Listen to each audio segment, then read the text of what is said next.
January 3rd, 2019, when DJ Envy tagged me to the first time and said, yo, call Matt, he can get you loans with 3% down. And then my comments and my DMs went crazy. I can't even imagine. And I said, oh shit, this is real. I got it. And the seminar is happening in 24 days.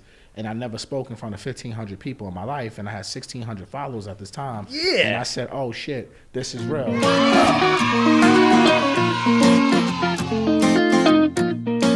Yeah, kid, welcome back to another episode of the Handsome Homebuyer Podcast. My name is Charles, a.k.a. the Handsome Homebuyer.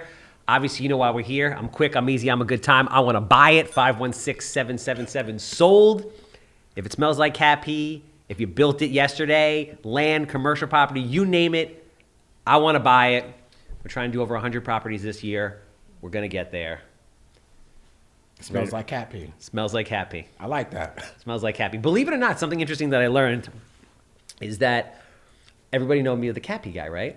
And then all of a sudden I'm like, let me change it a little bit. And when I got rid of the cat pee thing, I started getting a lot more leads. Really? Because I think people, even if their house smells like cat pee, they don't want to admit it. They don't want to admit it. So now if the advertising says, I'll buy a house that smells like cat pee that's falling down, or I'll buy a house that you built 6 months ago, I get a lot more calls. When I walk in the house, I'm like, this place smells like cat pee. Smells like cat pee. But they wouldn't have done it because they want that plausible deniability. Yeah, they're ashamed.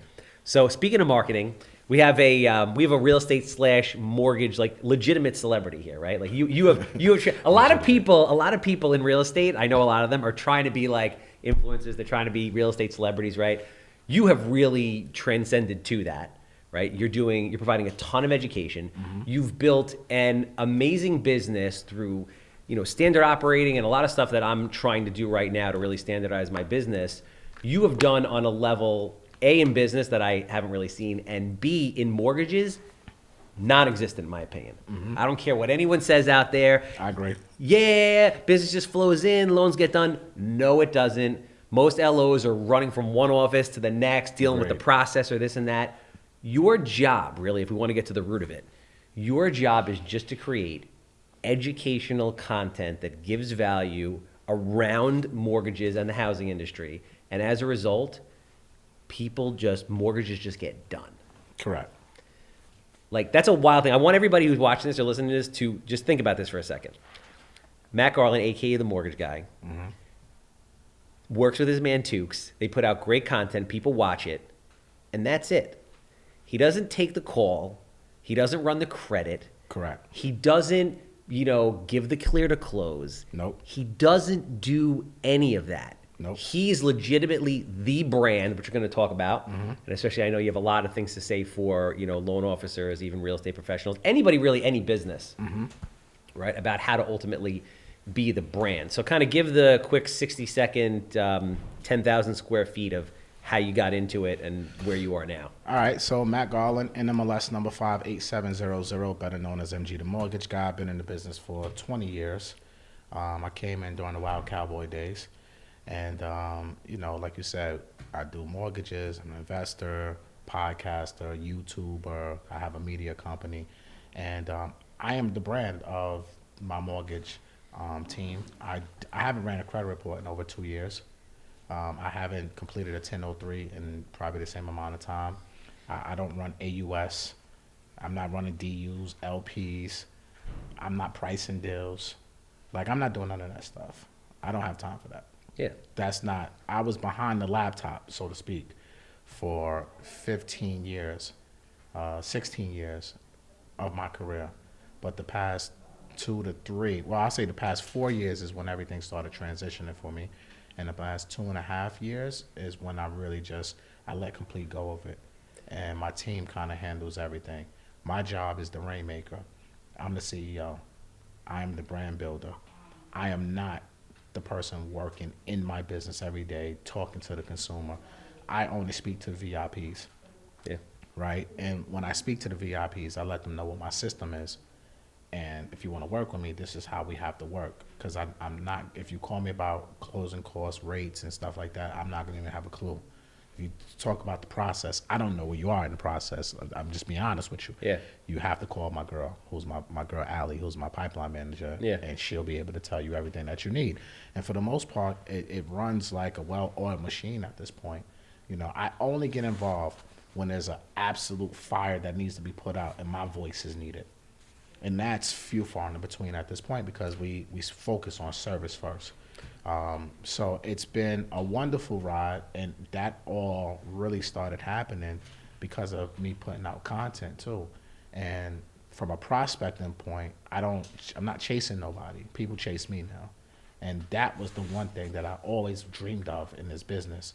But as loan officers, we're taught the wrong way. We're taught to go to the realtor's office, shake hands, kiss babies, be at the open houses every weekend. I did all that shit. It was cool. It was great. But it don't work. Yeah. Like, it just doesn't. I'm sorry. It doesn't. You can close loans from it. Yeah. But you ain't going to have your freedom. Well, see, that's the thing. So basically, of your 20-year career, 15 years of it, you operated exactly the way every other LO Like every runs now. traditional loan officer in America, especially here on the island in Queens, like, it's all the same shit. We're all doing the same thing. So I want to say this, and this is as real as it gets, right? And some people will be pissed and be like, "Oh, Charles, that's bullshit," whatever. If you're an LO or if you're a real estate agent, you're running your own business, but you're not a business person. You have a job. Correct. You might make $1 million a year, $2 million a year, $30 million a year, but you don't own a business. You have a job. You have a job. Right? Listen, myself included. I am now doing what you did over the last 3 years and really removing myself from the process. Today, I have a job. In a year from now, I want to own a business. Correct. So I think a really, really important thing for people to learn from you is about the transition. So everybody knows, like, you were doing exactly what you just said. You're in open houses. You're doing all of that stuff, right? What was the moment where you realized, like, this ain't for me anymore? And then what was the process to get from there to where you are now? Because that shit had to be hard. So I think we all know as loan officers the process doesn't work, but we don't have a choice, right? It's like you're chasing realtors, and no disrespect to my realtors, I love y'all, but y'all not loyal. It's just a fact, right? They're not loyal to a loan officer. They're going to have 10 different loan officers in their face on any given time. It's like they say, if you got a pretty girlfriend, you can expect a lot of dudes to holler at her, right? It comes with the territory. Yes. If you're working with a realtor, you must expect that they're going to have 10 to 20 loan officers in their face every single day, trying to buy them coffee, teas, whatever, pizza, donuts at the office, whatever it is. And then that causes realtors to get confused sometimes, and they don't really know who is actually good for them, so they date everybody, right? And there's no loyalty in that. You can't build a business off of that. And I realized that years ago, but again, when we're so conditioned to what we know, we stay with it because it's comfortable, and we don't want to get uncomfortable. So when I discovered Gary Vee, and shout out to you on your quest. You're very consistent with your quest, the podcast. Every day, bro. Every single day for like 2+ years. I've never seen nothing like this before in my life, so I got to give you your props on that. But when I discovered him in 17, and I saw how he was putting out content, and I really started binge watching him, I said, this is interesting. And then one video, some realtor rolled up on him in the street, was like, yo, what would you do if you was a realtor like me trying to get business? And he was like, yo, I'll be the real estate guy. And I would be interviewing all the business owners and this, that, and the third in the area, and I will farm them that way, and I'll put out content. And then light bulb struck. I said, oh, shit, the real estate guy. So I said, yo, where's the mortgage guy? Yeah. So I started searching online for the mortgage guy, and I couldn't find him. And I said, oh, there's an opportunity. So when I realized that I can put out content and that could do the prospecting for me, that changed my life. Now, at first, when I started putting out content, it sucked. Like, it wasn't getting no likes, no views, no comments, no engagement. It was crap because I was salesy. I was sounding like the typical loan officer. I can close fast. I got great service. I got low rates. I got all the products. You need to work with me. I'm the best. Mm-hmm. Well, we all got that shit. Yep. That's like waking up in the morning and brushing your teeth. So what? Yep. Big deal. You want a cookie? Yep. Right? But when I started putting out educational content and I started seeing people engage from the education, and I wasn't trying to sell my services, then the leads started flowing in, trickling little by little. And I'm like, oh, this is it. This is how I'm going to prospect. And I decided in 2019, like, you know what? I'm going to give this all I got. And I started going on Instagram Live every day, all day long. I would be on Instagram Live, like literally for like 4 or 5 hours a day. And people in the industry are like, yo, dude, you ain't closing no loans. Why you on the app all the time? So did business, let me just cut you off there for a second. Because I think So there's a lot of people that they live in this lifestyle, right? And they were doing what you were doing, meaning they're a loan officer functioning the way traditional loan officers, and they're making money. Yeah. They're making 100 or 2 or 3 or 4 or 5 or maybe even more. Good living. So then it's really hard. Like, I'm going to give you a lot of credit here because I don't think you're really giving yourself enough credit in their respect for you to dive in and say, I'm going to go the other way, and then put time and effort into that. And you must have suffered, like your business must have suffered initially. No, Never? No. Because you didn't have time to go do the stuff that you normally would do because now you're cranking out all this content, no? No, it didn't suffer at all, right? Really? It actually it suffered at some points when the leads started coming in like crazy. Okay. Because my business wasn't built for that. Got it. Right? My business was built for referral partners and my book of business. So my team was structured to handle that. Now when you're organically getting all these internet leads as your platform starts to grow and you have like 100 people that want to speak to you in a day, it's like, how the fuck do you deal with this? So from a service perspective, Got it. we started to lack a lot, right? But from a closing loan perspective, no, it still stayed steady because even though I still was dedicating time, and honestly, the time I would spend 4 to 5 hours a day online was basically the same time I would allocate to go to realtor offices. Yeah. I just transitioned the time what I was using it for. That's it. But it's still like, it was still a gutsy move on your part because I'm sure you were making a good living. Mm-hmm. And to transfer that time from one thing to the other, not knowing what was going to happen, like that takes guts. People are afraid of change. Exactly, but nothing grows in comfort. True. At the same time. And what I realized is, look, yes, I am making good money. I'm supporting myself. My family is good. I can afford to take a risk. Because if it doesn't work, then shit, what's the worst that can happen? I just go back to chasing realtors. I go back to chasing my book of business. I go back to what I was already doing. But the difference is I wasn't having fun doing that stuff. Yeah. It was more like, oh, I got to go see these realtors today.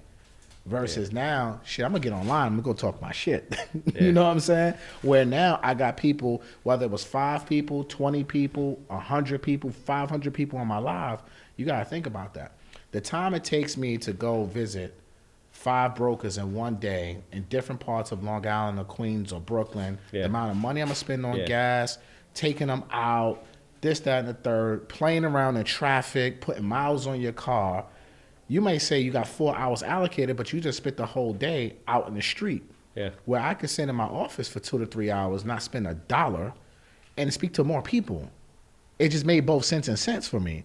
Where are the people? The people are here on my phone. Mm-hmm. They're on the app, and they're engaged with me, and they're asking me questions, and they want to talk to me about getting funding. The job is to get deals closed, right?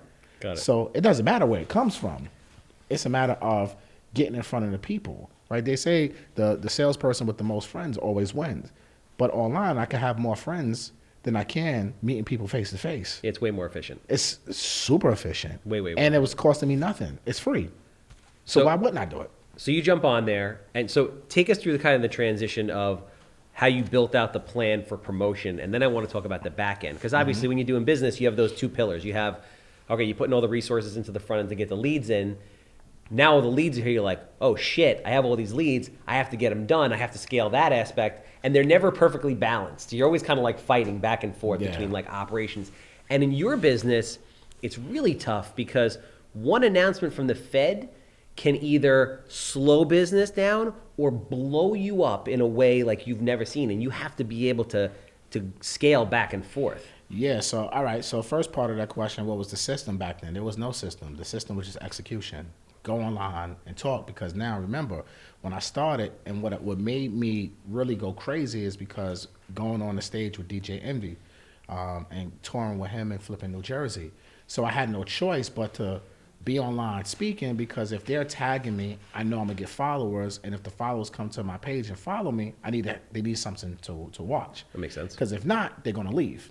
So as quick as someone follows you, they can unfollow you too. So that's tip number 1. If you get followers, you have to be consistent with your content. So for me, there was no system. It was just like, I got to put out content. I have no choice. Tooks will tell you, when we first started filming, I wouldn't put out shit. He would film me for months and get mad at me because I wouldn't put out nothing. And I'm like, dude, fuck this shit. Like, I'm not putting this out. I look terrible. Insecurities. Okay. basically. Insecurities, triple chin. I don't like the way my haircut look. I hate the way I sound. All the insecurities that everyone has when they first start doing content, I had them times 10. What got you over the hurdle? Because that's a big deal. What got me over the hurdle is January 3rd, 2019, when DJ Envy tagged me to the first time and said, yo, call Matt. He can get you loans with 3% down. And then my comments and my DMs went crazy. I can't even imagine. And I said, oh, shit, this is real. I got it. And the seminar is happening in 24 days. And I never spoke in front of 1,500 people in my life. And I had 1,600 followers at this time. Yeah. And I said, oh, shit, this is real. I need to practice because I only have one chance on the stage. And I have one take on the stage. And I'm not a public speaker. I actually hate it to this day. And I said to myself, I need to practice. So I have to put out content every single day. And that's what I did. I put out content every single day. I was on live every day because that was my practice. Wow. 1,600 people on my page at that time. In my head, I framed it as I'm going to use them as the live crowd. So I have to speak to them as if I was on a stage. Yeah. And that, by the time the first seminar came up, I was a little bit more comfortable. I had a seminar in between that. I had a lunch and learn in between January 3rd and January 27, 2019. I had a lunch and learn. Tooks filmed it. I got in front of realtors. I was speaking. I was practicing. Yeah. Right? So social media became like practice, and me putting out content was practice. I used to make videos. It used to take me 5 hours to make a 60-second video. Right? But then I said to myself, no, I got to make a video, and I want to give myself 3 takes. And by that 3rd take, I got to post it no matter if I like it or not.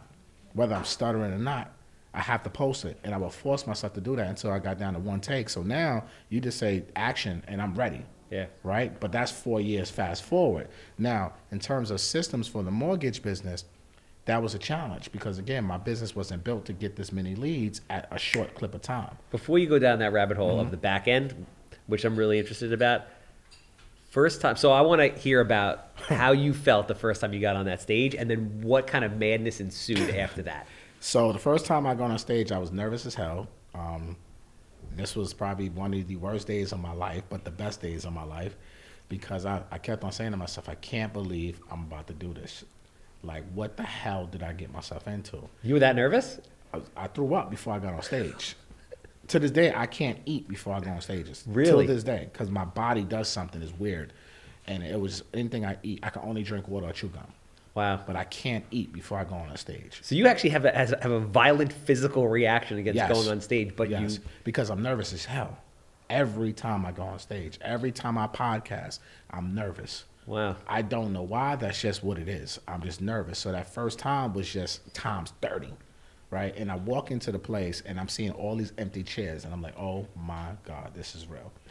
So when I got on stage, after I threw up, and first of all, I didn't know what I was going to speak about.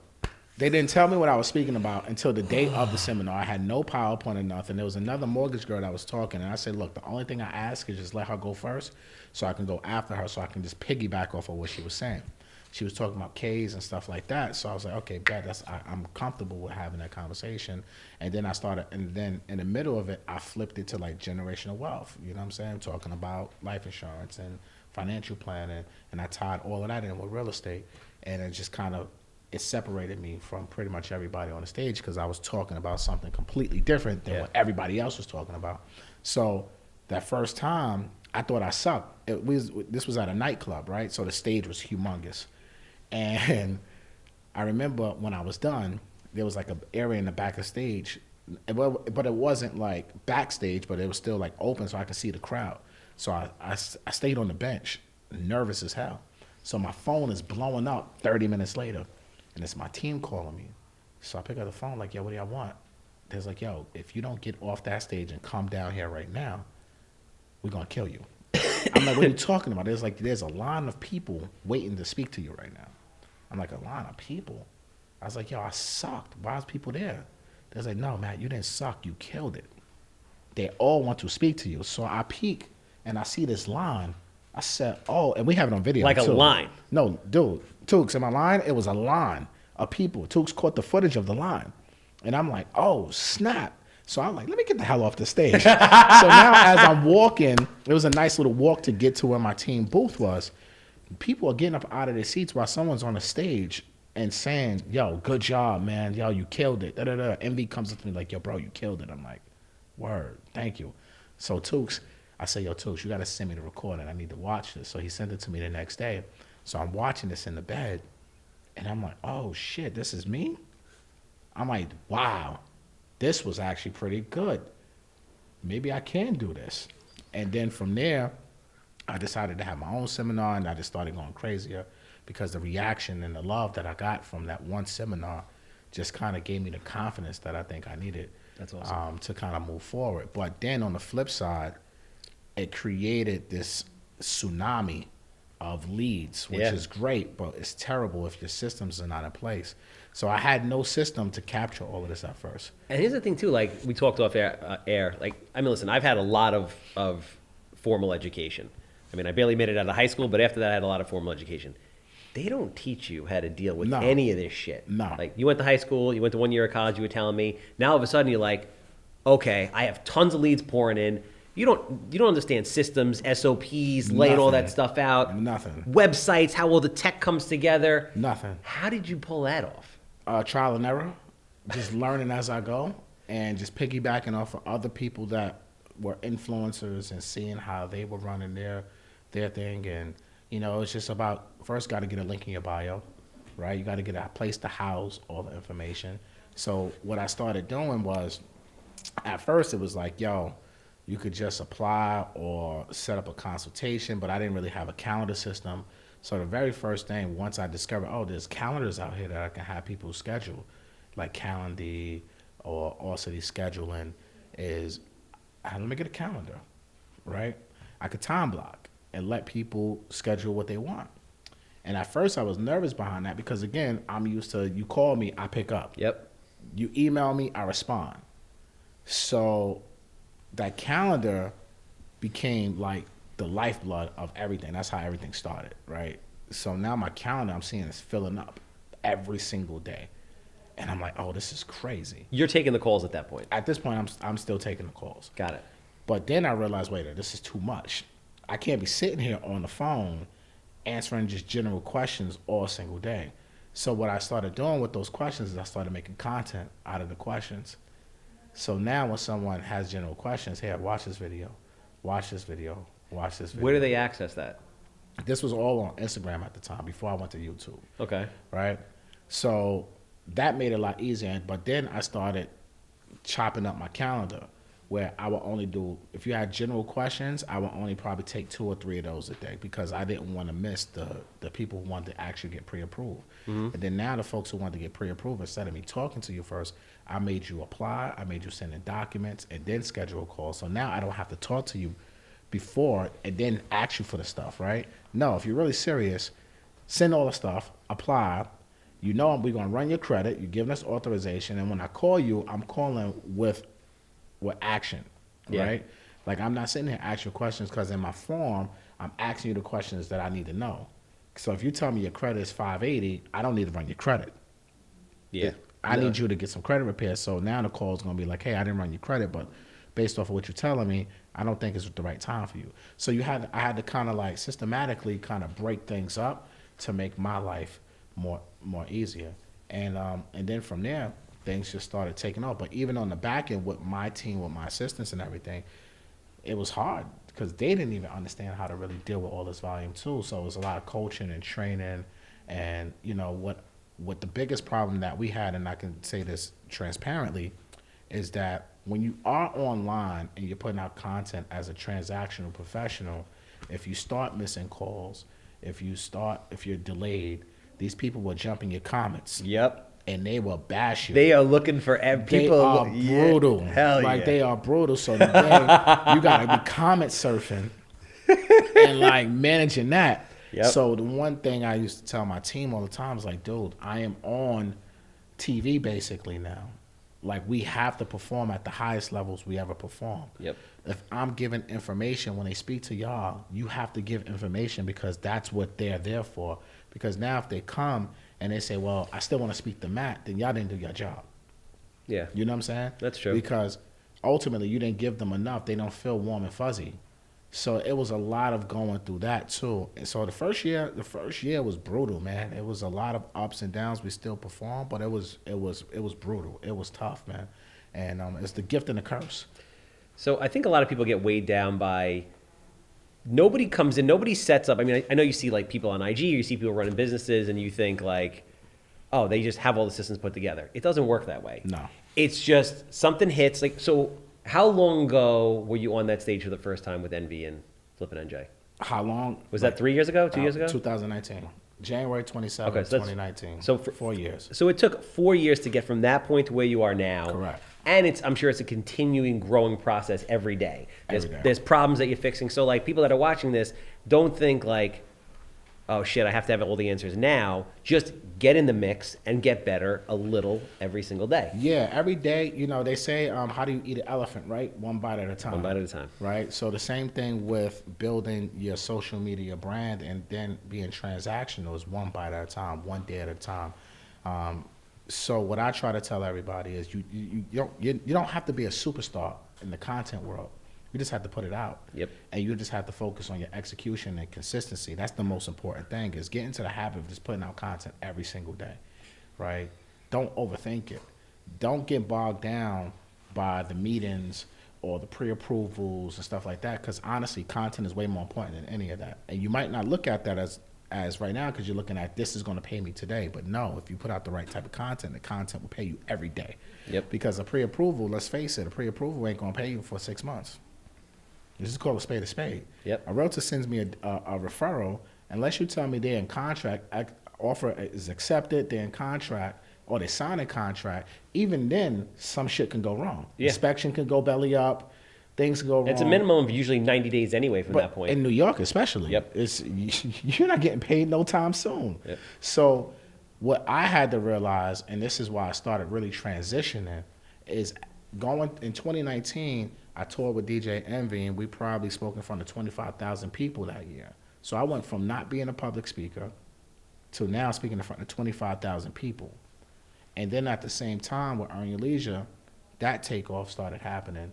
And we touring the country doing all these free networking events and things of that nature, getting in front of people. So there's a lot of different, there was 2 locomotives moving at the same time, which I'm a part of both of them in 2019. And it's going crazy. And then I had no choice to say, yo, if I'm going to continue to do this, which I'm having a lot of fun, I'm enjoying it, I'm meeting people where they are, and I'm getting leads. Now my team has to step it up, and y'all have to start taking over certain things for me, because if I want to focus on this part of the business and grow that side of my business, the mortgage side has to now be on autopilot, and it has to be able to operate without me. Yeah. Right? And that was scary at first, but I knew if I wanted to get to the levels that I'm not even at yet, but I know where I'm trying to go. But if I'm really trying to get there, I can't be in the minutia of the mortgage business. No, absolutely not. Like, the minutia of the mortgage business is not fun. It's stressful as fuck. Everybody's emotions is tied into it. They're bloodsuckers taking your emotions, right? No, and you're drained every single day. I appreciate the realness, man. And I'm just keeping it real. You're drained every single day because you got to deal with this lawyer, this realtor, this buyer, this emotional seller, this person here, this person there. It's like, dude, one transaction, 10 people, 7 people. Yep. And if you got 30, 40 loans in your pipeline, it's like, yo, by the time the day ends, you're all fried. Yep. You don't even have the energy for your family. What's the best part of having your independence back? Oh my God, Having sleep your at freedom, night. having your freedom I back. sleep great. I used to dream about loans. Like, seriously, Yeah, dream bro. about loans every single night. I do wake up in the morning like, oh, houses. Yo, Yeah. I be pitching Lumber orders. Dude, I be pitching in my sleep. Like, rebuttals, all types of. I wake up in cold sweats. Like, what the hell is going on? Yeah, like, man. This is not cool. Yeah. I should not be sleeping and dreaming about a loan and somebody else who's looking to build wealth. I should be focused on my wealth building, right? And so for me, it wasn't fun. Yeah. I've been trying to exit the mortgage business. Like, nah, this ain't fun no more, but I know it's hard to find something that can pay you the type of money that I've been making in the mortgage business. But when I started seeing how you can monetize on social media and create multiple different streams from it, I said, oh, this is what these people I've been watching all these years are saying they're doing. Oh, they're really doing this. I thought they were scammers. So that's But kind they're of not. So that's kind of how I want to bring it full circle and wrap it up in the sense that now you have the ability to go and do anything and everything you want. Different types of business ventures. You're traveling across the world, not even the country, speaking, Correct. educating. So, what has this kind of like new lifestyle and way of running business kind of giving you the opportunity to do? And what does the future look like for, your I mean, humbly enterprise? speaking, it's giving me the opportunity to do whatever I want. Like, I have no limits on what I want. At any point in time, I can go anywhere. I can do whatever I want. I can do anything for my children. So this social media, where people take it as a game and they take it as a joke, no, you need to take this seriously because it changed my life. And it's given me the opportunity, not even for myself, but to now hire others and create real businesses where now I'm employing so many different people, especially people that look like me, that come from neighborhoods like me.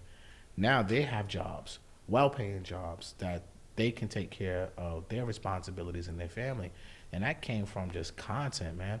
So where you can go with this is really truly unlimited.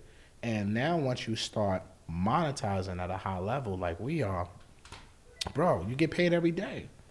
Like I tell people all the time, the mortgage interest is accrued every day, right? So basically my bills are due every day. So if I'm just depending on a transaction for my bills, I'm already behind the eight ball. One stream of income is too close to being broke. So I need to have multiple streams coming in at all different times to be able to support the lifestyle that I want to live, that I'm growing accustomed to, that my family's grown accustomed to. And if I'm just depending on commission, like you said earlier, the Fed makes an announcement, your business go up, go down, rates almost at 7% today. You're dealing with home buyers, guess what? They're emotional. They're not going to buy. Affordability is through the roof. They can't afford it. Yeah. Now your business is tanked. If you're dealing with investors, right, even that can go down because now the cash flow may not be there the way it needs to be there. Your business can tank. You can still do more business if you focus on investors than you are home buyers, but I don't need to focus on that. That's now my cherry on top. Now I can focus on, I have books. It's a product, right? Now somebody comes to me, you want to continue learning here, buy one of my books. Great. I do webinars all the time. Sometimes they're free, but for the most part right now, we charge minimum $20. Come on in. Be surprised what $20 times a couple thousand people will bring you. Hell yeah. Right? Then you have our online community. That's a little bit more expensive, but got 14,000 people in there, right? Then you're doing these live events. And then now when you're doing live events, that's a whole nother monster because now you got sponsorships and things of that nature, and you still got ticket sales, vendor sales, all types of sales, dinners that get sponsored by liquor companies. I mean, we do it all now, right? Then you get the brand deals. Now the brands want you to, hey, can you post this? Da-da-da. I'll pay you $5,000, $10,000, $15,000 for a post. No problem. Send me it. I like your brand. No problem for one post. Like, then you do podcasts. Podcast is probably the number one source of business right now to get your message out there. It's a dope brand builder. Everybody in our business should have a podcast, right? This is the easiest way to build content. Bro, I've been screaming. Long form and short form content. And then now once your podcast, especially on audio, starts doing well, then Red Circle will send you an email and say, hey, we got some people who want to pay you some money for an ad read. That adds up, right? So now you start, then if you're on YouTube, now YouTube with AdSense is going to pay you if your channel starts growing, right? So there's multiple different buckets that you can hit just by doing one podcast and putting that information out on every platform. On top of now, it's going to lead generate for your mortgage or your real estate transactional side of the business. So for me, this is the end all be all. My main focus every day is not mortgages. It's my media company. Yep. This is, media controls the world, right? Media elects presidents. Media starts wars. Media messes with the stock market, right? Media controls everything. So if you look at over the test of time, what's been the most consistent thing since TV came out, since radio came out? Media, advertisements, content. So why are we not doing it? I don't want to just be the consumer. Right? We've all purchased shit just because we saw an ad or something like that. Now, I need to be that person who's selling something too. And if you're not focused on media every single day, you're doing yourself a tremendous disservice, me personally.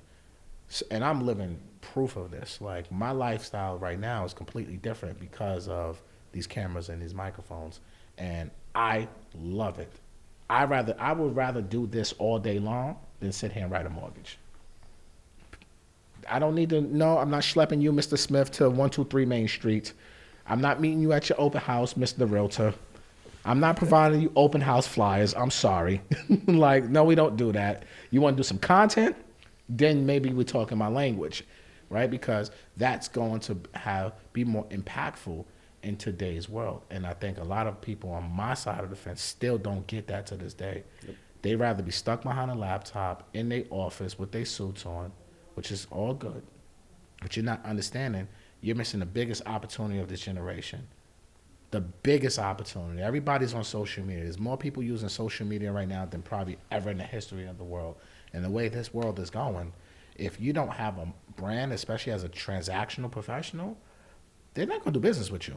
I don't care where the referral came from. You know how many people I steal deals from because they don't have a brand? And it's because people are learning from me, and then they already researching me by learning and watching. And then they're watching, and then they come and they say, I'm working with you. I spoke to this one. I didn't like them. I like you. My rate is higher, though. It don't matter. I'm working with you. Yep. There's no shopping. Yep. Shopper, what? And then when you want to shop me, congratulations. Go look. We'll be right here when you're ready. And if you don't come with us, okay, great. Good luck. Because we're not stressed over one deal no more. Because you have a pipeline of people that are coming in every single day. Dude, I'm going to chop and screw this up. It's more content. Right? I'm going to chop and screw this up, take some good points, and then I'm going to have my call to actions and everything. Everything is, I love doing podcasts. I love talking to people who I can have intelligent conversations with because it gives me an opportunity to get some things off my chest. And then now I can use that to repurpose it for my purposes too, just like you're going to use it for your purposes. It's a win-win situation, it's collaboration. And people don't understand that in our industry. And I tell them, like, yo, you guys are going to see houses all day. Why didn't you film it for YouTube? You're doing a walkthrough. Why didn't you film it? Because you put that thing on YouTube, people want to see houses. Yep. Especially in New York, Long Island. You label that thing, what you can get for $1 million in Babylon. Oh, you're going to get views. And now that's going to turn to monetization. And now what you think is stupid or think you're not even thinking about, that video is now become digital real estate because once you monetize, it pays you forever. Every single month. That shit is better than a rental property in Cleveland, Ohio. You're going to make more cash flow. And you ain't got no tenants. Yep. You ain't got no bathrooms to fix, no plumbing issues, no nothing. You don't got to worry about the rent being paid. Google going to send you a check every day on the 21st, every month on the 21st. Digital real estate is king right now.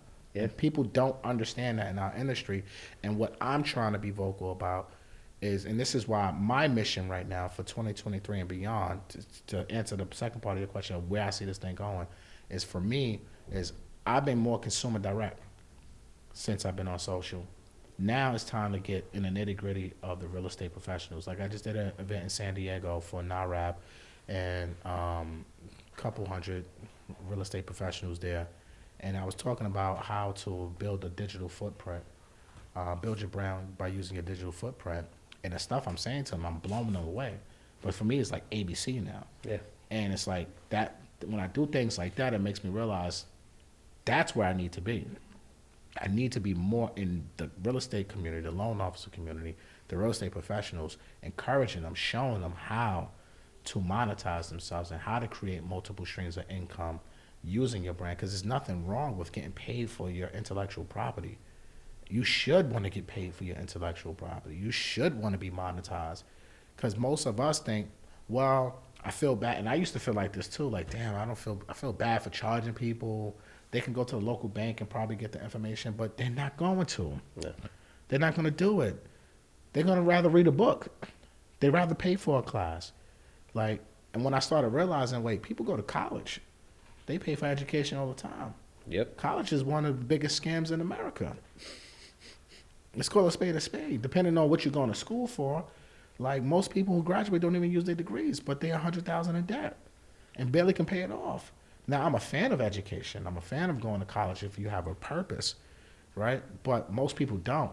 So as a real estate professional where everyone is really trying to buy real estate or invest in real estate, why are you not putting yourself out there as the authority and commanding a fee. But in order to do that, you have to put out more free game than you do paid game, right? Free game is the key to everything that I do. That's why we're on YouTube every day. That's why I'm on Instagram, TikTok. I'm everywhere right now. I'm infiltrating back on LinkedIn right now. Like, I'm everywhere for free. And I'm giving you so much that by the time I say, hey, I got this webinar coming out, a new book, they're lining up to buy it. Why? Because they know they're going to get great information from me because of the amount of information that I've already put out. It's its own, it sells itself now. And I just got to keep reminding them daily that it's available for them. Because if you don't remind people, they're not going to go do it because everybody got a short attention span. So my goal right now is to, what's homeboy's name? Tom Ferry? Mm-hmm. And all these dudes that's been for years. Like, and this is real talk, right? As a black man, how many black Tom Ferrys do you see out there? 0. Think about that. Yeah. Right? Who's these other guys that's in the real estate industry? I mean, and I give you this too. Like, a lot of those guys never really did the business. They would never. They've never been in the trenches. No, they never rolled up their sleeves. Nope. But they just became coaches early. I would say early in my career, right? Because that's all I really knew was like that. And it's no disrespect to Tom Ferry. I think the content and stuff that they put out is very useful, was helpful. So I'm not trying to diminish their brand or what they're doing, right? But I'm just saying, as a black man, where are the black people? Look, like when I came in this business, there was no black people at these type of events. Anytime, like Barry Habib and all these guys, right? These are great, smart guys in the industry. But I always say, where are the black people at? Where's my Hispanic brothers and sisters that are doing these things at a high level, but they never get the opportunity to be on these big stages in the real estate community?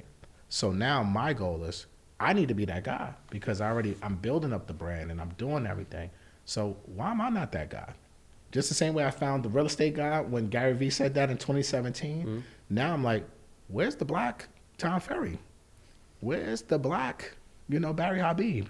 Where are these guys? Because I know in my community, we need to see people that look like us too because we have them out there. We just don't get highlighted.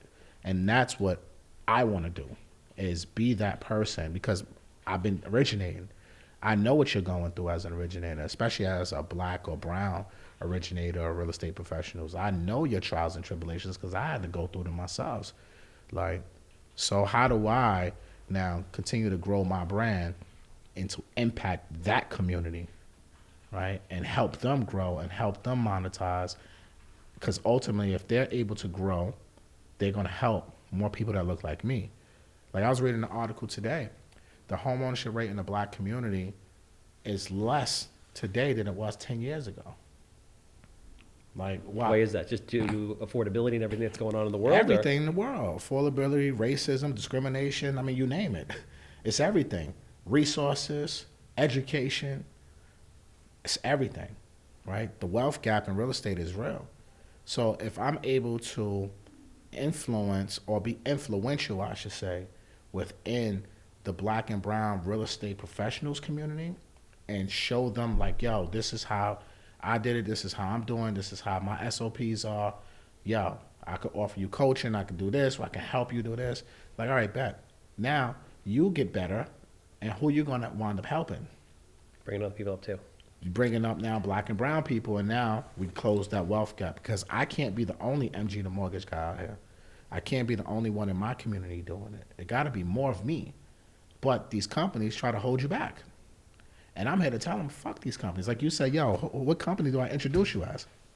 There's no need because I am the brand. Yeah. No one's doing business with them because of them. They're doing business with me. Without a doubt. I have this conversation. I have, on the real estate side, brokers come to me all the time. They're like, who you work for matters. I'm like, no, it doesn't. No, it doesn't. No, it doesn't. No, it doesn't. Coldwell Banker or Compass or any of these Keller Williams, and there's no disrespect to none of these firms, but they don't care about you. Compass just lost $100 and something million in the last quarter. You think they're going to be around too long if this continues up? Come on, the VC is getting pissed off right now. Let's call a spade, right? They may not even be around in a year. So you think the company you work for matters when they're out of business? And I'm not wishing that on them. I want to be clear, right? But I'm just talking the facts. Companies go out of business every day, B. Yep. Every single day. 12 years ago, they used to have a website called the Mortgage Implode Meter, where they were tracking all the banks that were going out of business, right? Is Countrywide around today? No. Banks go out of business. Brokerages go out of business. So when people say that to me, I say, yo, you living in the past, bro. This ain't 1995 where the company mattered. This is the information and technology age. No, your personal brand matters more than the company. No one cares. All you loan officers, stop putting up these ridiculous flyers that your company gives you. Don't put that shit up. I'd rather you take that same flyer and make a video out of it versus the flyer, because the algorithms are not going to respect it anyway. They're not going to push it. But if you made a reel or a TikTok out of that same flyer, you understand how much more traction you're going to get? Like, as long as you got your NMLS number and your bios and everything like that, you're compliant. But don't let none of these companies stop you, because they might not even be in business in a year or two. And then you're sitting here complying with their rules and their regulations because you want to, quote unquote, keep your job, when there's other places you can go and have your freedom and probably make more money and build your own brand and your own legacy. This is about our last name, not theirs. Period. Now, you can keep your job all you want, or you can be a rebel like me and create your own lane to where these companies now going to beg you to work for them, because now they see you have a brand and they want you to be attached to their brand, because it feels like they feel like you're giving them more credibility. Don't let these banks or these real estate brokerages feel like they're the one giving you the credibility. Fuck them. I mean, you heard it here. It's about, you've been on both Respectfully. sides. It was. You've been on both sides. You want to take the power back in your life, have the time, have the ability to do what you want, be able to live and dream and do what you want. That's what it takes. It takes people a year of suffering in systems to then get to the level that you're at, to then they can go Look, beyond. man, I want to be respectful about this, but they're not the brand, man.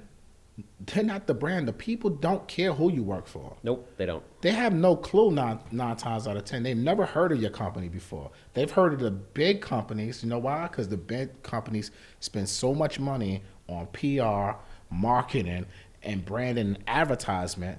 That way they make you feel like you ain't got no choice but to follow our rules, because we are the ones who are providing you with things because of our name. You got to flip that. You got to make them know, nah. They're coming to me because of me, not you, and it has nothing to do with you. And most of the time, a lot of these people working for these companies, they limited anyway in product and what they can even offer. Like right now, to be able to have my freedom and be able to work with not just a home buyer, but investors at a very high level and help investors scale, you can't take that away from me. I would never want to be in an environment where I feel like I'm contained or I have a ceiling. I'm not. This is 2023, man. If you're really still living your life like that, you're doing yourself a tremendous disservice, and you're doing your last name a tremendous disservice. You have to take your power back. And these phones give us the ability to take our power back by any means necessary and grow our brands the way we see fit, and go out there and write more business and create other streams of income and make more money than you've ever made in your life. Y'all think y'all making money now doing $30, $40 million? Imagine you add 10 products. Drop. Imagine when somebody's paying you to speak on their stages, which public speaking is another revenue stream for me now. I don't go places. When people see me in places, I'm not there for free. Tooks ain't there for free. He's getting flown out too. We getting paid, man. Now it's like, how do we get to bigger levels? How do I get to bigger levels of now I can really command 50, 100K just for 40 minutes of my time, 30 minutes of my time? There's nothing better than that. Nah. It's nothing better than that. Nothing better than that. So why am I going to be stuck here behind a laptop for? Writing a pre-approval. But it all starts with a plan, content, and you got to do it. That's it. Honestly, I didn't have no plan. This wasn't my plan 4 years ago, bro. This wasn't no plan. I didn't have no system. I didn't have no like, oh, this is what I'm going to do and this is how I'm going to do it. No, it was just like, I felt like I had no choice. And this is why I love DJ Envy to this day. This is my brother. Like, if it wasn't for his push of getting me on that stage, it's two people I want to credit for that, Tooks and DJ Envy.